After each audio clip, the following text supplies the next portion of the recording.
लोकसभा के चुनाव होंगे, ये बड़ी जानकारी। और 19 अप्रैल को पहले चरण की वोटिंग। तो बड़ी खबर आप तक पहुंचा रहे हैं, बड़ी जानकारी। 7 मई को तीसरे चरण की वोटिंग होगी।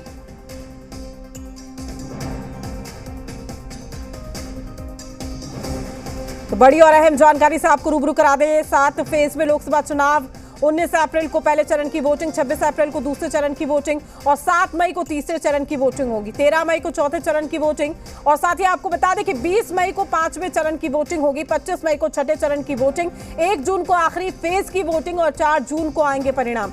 बिहार में सभी 7 चरणों में वोटिंग होगी, जबकि झारखंड में 4 चरणों में मतदान होगा। ये बड़ी जानकारी आप तक पहुंचाना इस वक्त की ये बड़ी खबर। तो शंखनाद हो गया है तारीखों को लेकर। झारखंड में 4 फेज में ये मतदान होगा, बड़ी जानकारी आप तक पहुंचा रहे हैं। साथ ही आपको ये भी बता देते हैं 19 अप्रैल को औरंगाबाद, गया, नवादा, जमुई, 26 अप्रैल को किशनगंज, कटिहार, पूर्णिया, भागलपुर, बांका में वोटिंग होगी और 7 मई झंझारपुर, सुपौल, अररिया, मधेपुरा, खगड़िया। 13 मई की अगर हम बात करें तो दरभंगा, उजियारपुर, समस्तीपुर, बेगूसराय, मुंगेर। साथ ही 20 मई को सीतामढ़ी, मधुबनी, मुजफ्फरपुर, सारण, हाजीपुर। 25 मई की अगर हम बात करें वाल्मीकि नगर, पश्चिमी चंपारण, पूर्वी चंपारण। साथ ही 25 मई को शिवहर, वैशाली, गोपालगंज। तो क्या कुछ तारीखें हैं ये आपको बता रहे हैं, चूंकि शंखनाद हो चुका है 2024 का लोकसभा चुनाव। 1 जून को नालंदा, पटना साहिब, पाटलिपुत्र, आरा। 1 जून को बक्सर, सासाराम, काराकट और जहानाबाद।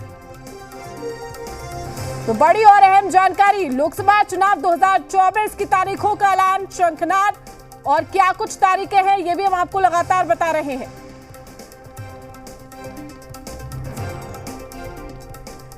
वही झारखंड की 14 सीटों पर चुनाव 13 मई को सिंहभूम, खूंटी, पलामू में होगा, लोहरदगा में भी। साथ ही 20 मई की अगर हम बात करें चतरा, हजारीबाग, कोडरमा में। 25 मई को धनबाद, गिरिडीह, रांची, जमशेदपुर। 1 जून को राजमहल, दुमका और गोड्डा में चुनाव होगा। ये बड़ी जानकारी हम आप तक पहुंचा रहे हैं। तो झारखंड में क्या कुछ तारीखें हैं ये बड़ी जानकारी आप तक। 20 मई को चतरा, हजारीबाग और कोडरमा। 25 मई को धनबाद, गिरिडीह, रांची और जमशेदपुर। साथ ही 1 जून को राजमहल, दुमका और गोड्डा में। तो बड़ी और अहम जानकारी। लोकसभा चुनाव की तारीखों की घोषणा के पहले नीतीश सरकार ने बड़ा फैसला लिया। 20 सूत्री कार्यक्रम कार्यान्वयन समिति का गठन कर दिया गया है। नई कमेटी में महागठबंधन के बागी विधायकों को सदस्य के तौर पर शामिल किया गया। इसमें चेतन आनंद, नीलम देवी, प्रहलाद यादव, मुरारी गौतम, संगीता कुमारी और भरत बिंद को सदस्य बनाया गया। मुख्यमंत्री नीतीश कुमार समिति के अध्यक्ष और डिप्टी सीएम सम्राट चौधरी समिति के कार्यकारी अध्यक्ष होंगे। उमेश कुशवाहा और ललन मंडल को उपाध्यक्ष बनाया गया। कमेटी में जगह मिलने के बाद महागठबंधन के बागी विधायकों को विशेष सुविधाएं मिल पाएंगी।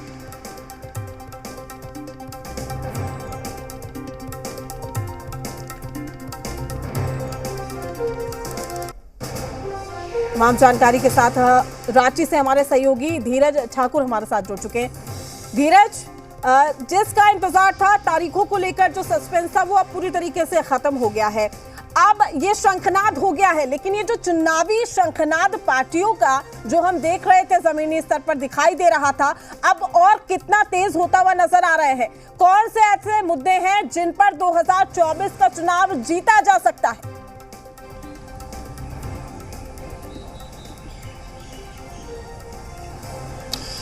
देखिए, आज चुनाव का बिगुल बज चुका है। आज घोषणा हो चुकी है। झारखंड में मैं बता दूं आपको कि 4 चरण में होंगे चुनाव। पहला चरण झारखंड में 13 मई को है, सिंहभूमि, खूंटी, लोहरदगा और पलामू। 20 मई को 5वां चरण है, चतरा, कोडरमा, हजारीबाग।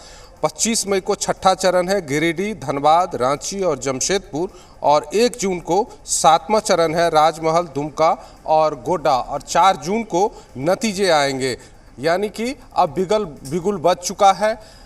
एक तरफ एनडीए के तरफ से 14 सीट में से 12 सीट की घोषणा हो चुकी है। 11 सीट की घोषणा, माफ कीजिएगा, 11 सीट की घोषणा हो चुकी है। एक सीट चतरा, धनबाद और गिरिडीह, जो गिरिडीह आजसू के पाले में जाएगा गठबंधन के तौर पर, उसकी घोषणा नहीं हुई है। हो सकता है कि कुछ एक आध दिन में भी घोषणा हो जाए। वहीं महागठबंधन में भी तालमेल हो चुका है।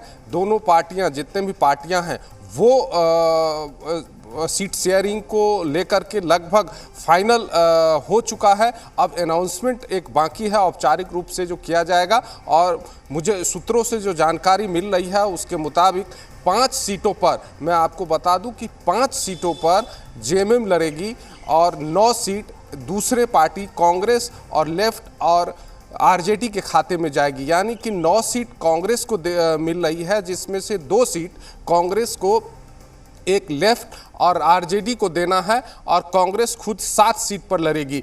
आपको मैं ये भी बता दूं कि दुमका, राजमहल, गिरिडीह, जमशेदपुर और सिंहभूम, ये जो सूत्रों से जानकारी मिल रही है, ये जो सीटें हैं ये जेएमएम के खाते में जाएंगे। और बाकी जो सीटें हैं, हजारीबाग, रांची, लोहरदगा, खूंटी, ये बाकी जो सीटें हैं वो कांग्रेस की सीट में जाएगी। और लेफ्ट कोडरमा और चतरा के सीट में आरजेडी की खाते में सीट जा सकती है। ऐसी खबरें सूत्रों के हवाले से हैं। तो ये अब जो अनाउंसमेंट है, कौन कहां से लड़ेंगे, कितने उम्मीदवार हैं, वो आने वाले कुछ, मुझे लगता है कि एक हफ्ते में के आसपास में ये पूरा क्लियर हो जाएगा। तो ये यहाँ की है।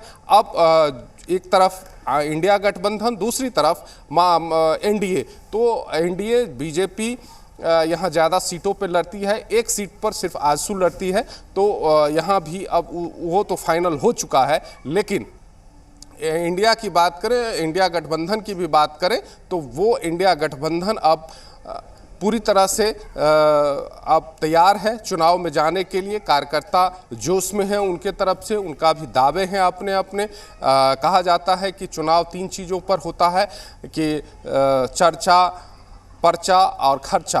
तो ये सब चीज सब कुछ हो रहा है। और बाकी धीरज, बिल्कुल आपने एक बहुत ही सटीक बात कही कि चर्चा, पर्चा और खर्चा। लेकिन खास करके जब भी हम झारखंड को देखते हैं, जो सियासी हमने उठापटक झारखंड में देखी है, जो सियासी रणनीतियां बनाई गई है, जिसमें आरोप लगाया गया कि ना सिर्फ खर्चा बल्कि चर्चा में भी यहां पर लगातार जो विरोध के सुर हैं वो देखने को मिले।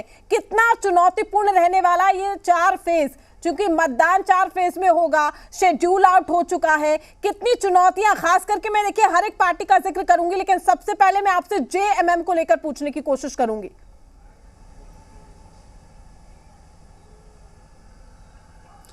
देखिए, हर पार्टी की तैयारी अपनी अपनी है। जेएमएम की भी अपनी खासा तैयारी है। रणनीति के तहत ही वो मैदान में उतरेगी। 5 सीटों पर लड़ने की बात आ रही है, तो अपनी रणनीति बना चुकी है। कांग्रेस के तरफ से भी अपनी रणनीति तैयार हो चुकी है। लेकिन चुनावी बिगुल बज चुका है। अब चुनाव प्रचार में जैसे ही कैंडिडेट की घोषणा होगी, उम्मीदवारी की घोषणा होगी, तो उसके बाद चुनावी रंग जो है वो देखने को मिलेगा। चूँकि सामने होली भी है, तो होली में भी एक चुनावी होली आपको देखने को मिलेगा अगले 1 हफ्ते में। तो अब कैंडिडेट लोगों से जनसंपर्क करना शुरू करेंगे, अपनी बात रखना शुरू करेंगे। झारखंड के जो मुद्दे हैं, हालांकि ये देश के मुद्दे पर ज़्यादा लड़ा जाता है लोकसभा का चुनाव, तो उसमें देश में एक तरफ विरोधी पक्ष जो हैं वो कह रहे हैं कि बेरोजगारी के मुद्दे को उठाकर को लेकर के जाएंगे, लॉ एंड ऑर्डर के मुद्दे को लेकर के जाएंगे। तो बहुत सारी, और ख़ास करके बेरोजगारी के मुद्दे को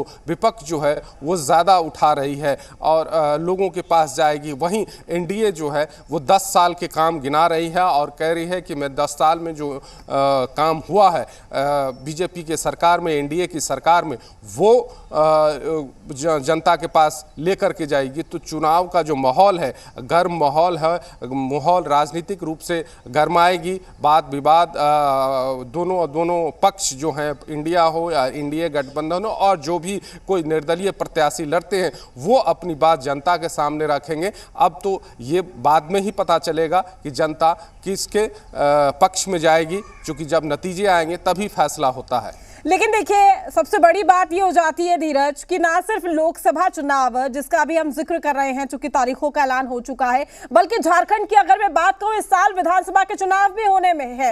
ऐसे में यह कहा जा सकता है कि सीढ़ियां कहीं ना कहीं लोकसभा चुनाव से तैयार होगी। रणनीति अगर आप यहीं से बनाना शुरू करेंगे तभी झारखंड में जो विधानसभा चुनाव होने हैं उसमें कहीं ना कहीं सफल हो पाएंगे। सबसे पहले 13 मई को सिंहभूम, खूंटी, पलामू, लोहरदगा इन सीटों का जिक्र करना चाहती हूं आपसे।